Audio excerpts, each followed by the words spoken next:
On est sur un projet qui est d'abord qui est assez remarquable par son importance, hein, plus de 140 logements en une seule opération. Cette résidence, au-delà de la qualité de son implantation, c'est vrai qu'on répondait à une demande de la ville qui était d'avoir une part importante de petits logements.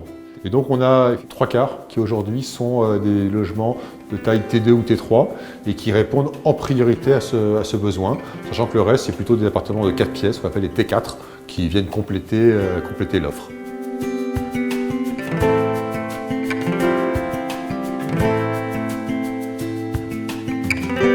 La collaboration avec le Géocène s'est faite à différents moments.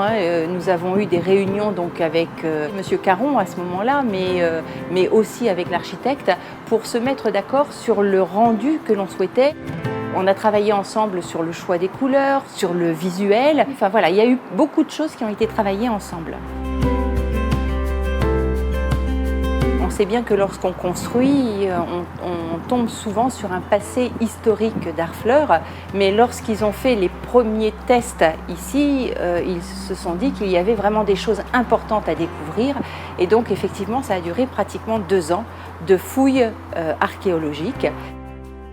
Les choix des matériaux n'est pas le fruit du hasard, c'est simplement une application des matériaux traditionnels qu'on trouve dans le centre historique d'Harfleur.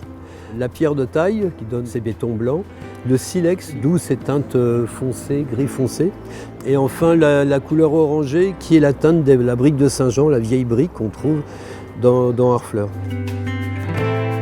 Cette résidence s'intègre parfaitement dans le centre-ville d'Harfleur. Il lie le passé au futur et je trouve qu'il a vraiment été mené de main de maître et il est encore mieux que ce qu'on voyait en plan.